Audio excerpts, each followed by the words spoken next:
Hello YouTube! Welcome again to my channel. I'm Promethea, the Tyrannosaurus girl. Today I'm answering another question, which is, aren't you afraid of the surgery, of losing sensibility? Isn't it better to leave everything as it is, instead of extirpating anything? This question comes from a very dear friend of mine, but before I get to the answer, I need to clarify a few things. The first is that there isn't such a thing as surgery. There are several procedures that trans people can go through during their transition, but not all of us necessarily go through all of them. In the case of trans women, we have facial feminization surgery, which is a group of different procedures that can be done on the face to modify the features depending on each case. Then there is breast augmentation. Some people get liposuction and sculpting to achieve a different figure. Some may get implants on the hips and on the butt.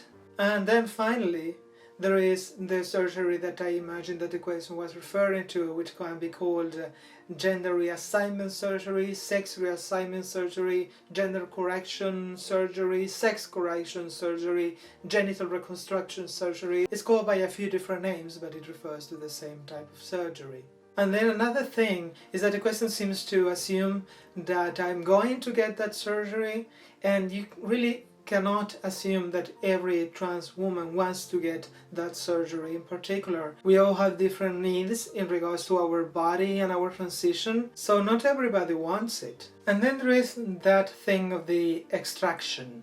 Nothing is extracted. Well, I mean, some stuff is extracted, but the surgery is not an extraction. I think the misunderstanding comes from the movie The Danish Girl. I haven't watched it yet, but from what some people have told me, the surgery as depicted may not be how it is done today. We need to keep two things into account. First of all, it's a movie from Hollywood, so it's probably wrong.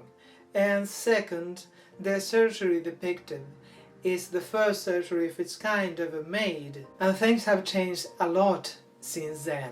The techniques have evolved, they are very different now, and lots of surgeons have specialized in performing it. There are several types of surgeries that are done actually, but one of them, with some variations, is the most common type of surgery. So I have constructed a model to help me explain this in a very visual manner, but also very simplified, please keep that in mind. I hope that with a bit of imagination you can see what I'm trying to represent here.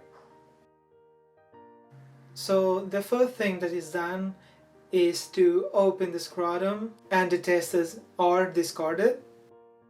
Then the penis is dissected, which I can't do here, but the corpora cavernosa is taken out and this is also disposed of as well. Then the glands get separated, but it's put aside, it's going to be used later. The penile skin is used to line the interior of the neovagina. The glans is split in two. One half is put on the inside of the vagina, and the other is used to make the clitoris. Then the skin of the scrotum is used to form the vulva. And with that, the surgery is complete. But keep in mind that this was an overly simplified explanation. If you want to know more details about the surgery, I'm going to leave you two links in the description. The first one is an animation, computer-generated graphics, but it explains everything. The second one is not for everybody, it's an actual surgery. So if you get squeamish when watching surgeries, do not watch that video, only watch the first one. I'm going to leave them properly labeled. But now to answer the question, I do want to get this surgery, but I have to wait and I have to see. Because as I said in another video, my feelings of dysphoria in regards to my genitals, they are there, they are present, but they are not huge, they are not as bad as other people's. And there have been many cases of trans women that after having been on hormone replacement therapy for a while, their feelings change about their body and they feel that that's enough, that they don't need to get that surgery. Hormone replacement therapy can be enough for a number of people. So because of that, I have to wait and see. But to answer if I am afraid of having the surgery, no, I'm not. You see, the techniques have changed. We are not exposed to the same risk as back in the day when the Danish girl takes place. Surgeons have specialized, they have developed techniques that they know exactly what they are doing. They know how to handle the nerves so that the chances of losing feeling are close to zero. And then of course, you need to know how to choose the surgeon.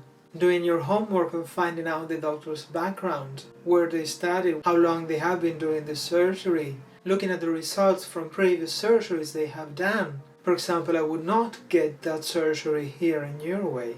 But the surgery doesn't scare me. The risk of the surgery don't scare me as much as the risk of not getting it done. So today, I want to have it. But I'm going to wait until I have been on hormones for a while to see how I'm feeling about it. To see if I'm going forward with it or not. So I hope that you've liked the video and that you have learned something from it. So I want to read your comments and your questions for future videos. You can also contact me on Facebook, Twitter, and for those of you that want to ask an anonymous question, I'm also on Ask.fm. All 3 links are in the description. If you want to receive more videos, please be sure to subscribe to my channel. I'm uploading new videos every Friday. I hope you liked the video. See you again next week. Bye bye!